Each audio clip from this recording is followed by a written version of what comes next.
Steve, thanks so much for joining me again and agreeing to record some of the answers because my experience with Wise Escapes Empowerment has been pretty profound. I've been sharing it and I'm getting a lot of questions because there's a little bit of confusion on the difference between self-defense, which is the common term we're hearing, and self-protection. So do you mind spending some time with me and just, helping me explain to others what is the difference between self-defense and self-protection? Yeah, that's a great question. And the truth is, so many places, anywhere in the world, if you say the same thing, you say self-protection, what comes to mind, the first people think of is self-defense, meaning a physical skill set. But in this course, we actually are intentionally using the word protection, coming at it from what might be a security management principle. And that means this: self-defense, by its very nature, is generally reactive by design. It's to react. Someone grabs me, someone does something to me, I react. Now, these aren't saying one is better than the other, they're different. Self-defense skills are very important to have. But in generality, self-defense is reacting when someone does something to you. And oftentimes it's within the context of a physical fighting technique or a martial arts technique. Yeah. Self-protection is proactive by design. It's thinking about how do we prevent something from happening first.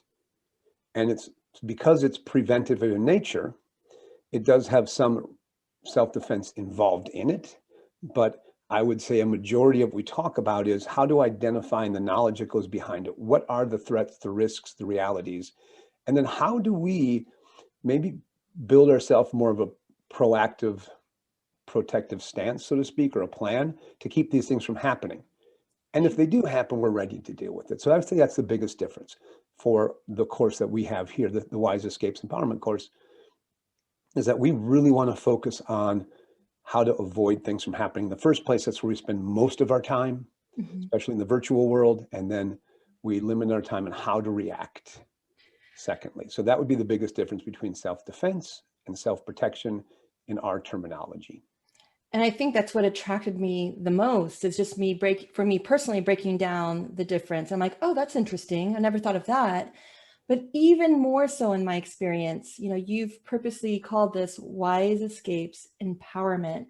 Can you speak more to what makes this program unique? I mean, you deciphered the difference between the two, but I think the word empowerment is so important and there's a uniqueness to that.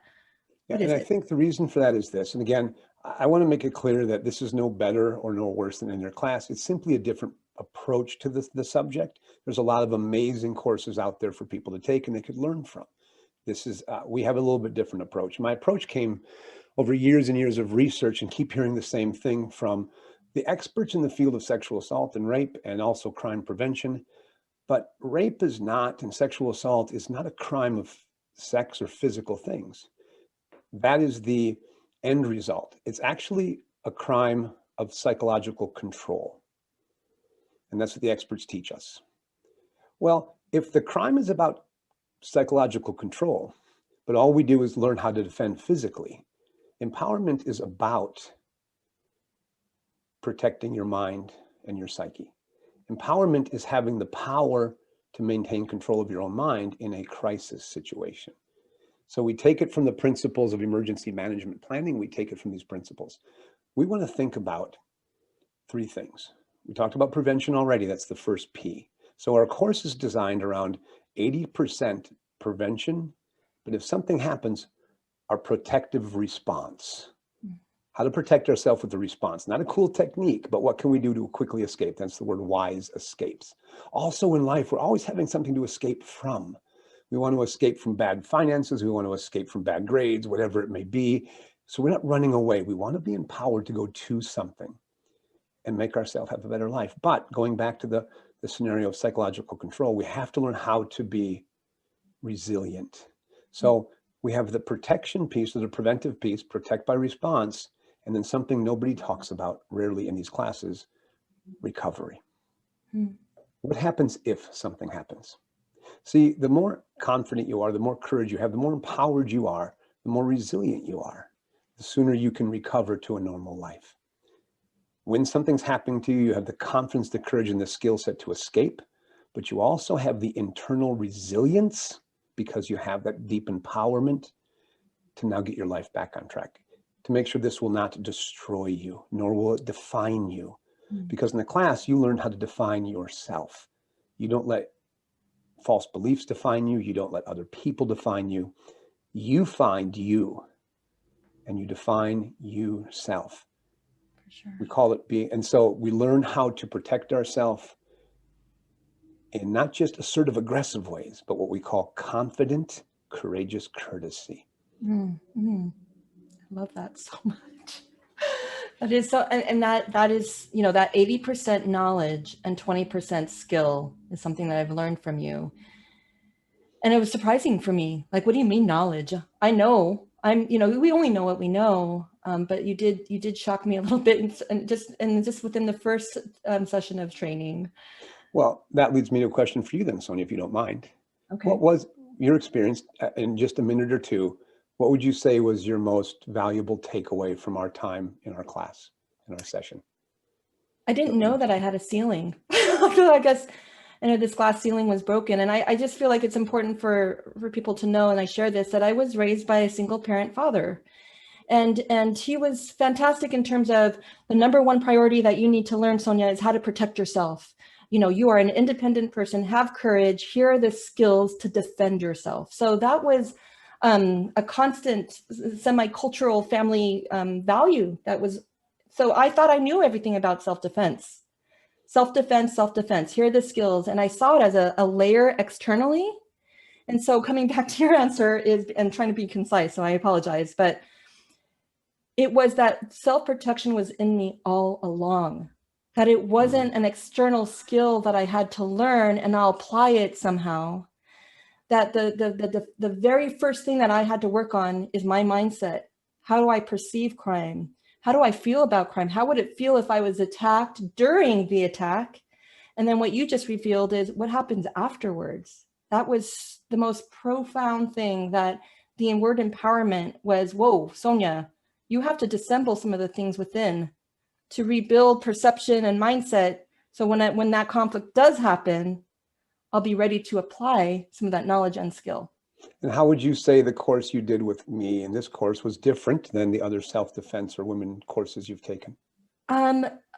There's so, I mean, I could just spend a half an hour on just explaining that. I think it's the belief in myself in a way that I don't have to rely on an external force or these skills to be safe. There is some of that, but what one of the most profound things you asked me was, you need to always constantly think about why your life is worth living. Why, and even during the attack, what makes my life worth living?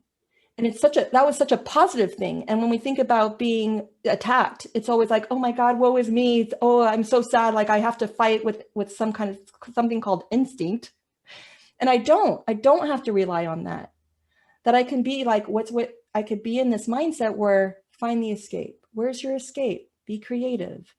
And that was such a shift for me. That made it so unique. Now we talked about crime for a minute, but was this course valuable in any other area of your life other than just, so many courses focus just on self-protection from an attack? Is there value for this in you in the rest of your life? Yes, I mean, it is that where I say that self-protection has been with me all along. It's, you know, the limiting thoughts. What are my limiting beliefs? Why am I protecting myself from certain, you know, opportunities or fear? How am I approaching fear? And, you know, what knowledge have I accepted that actually has been a disadvantage to me? And so again, within the first class, I took away looking at my life and my surroundings and how I interact with that. And I've changed. I've really changed. And I think what's really, really important too is even in the state of peace, even when I am safe, I feel really safe. I feel really fit. There's love here. Always be prepared that those limiting beliefs or an attack, you know, all in between can happen, and to not fear it, but just be prepared for it. If you would say there was one thing you hope happens that you would like, big dream for you, when it comes to this course and program, what's the one thing you are most looking forward to?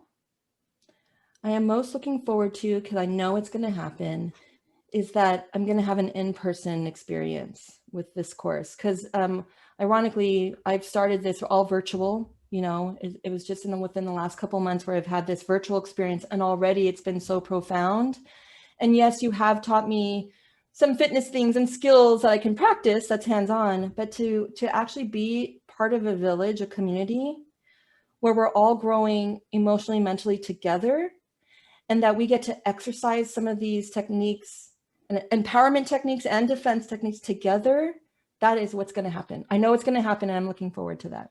That's great. It's been fun to hang out with you again, Sonja. Always. I can't wait till our next class. Thank you, Steve.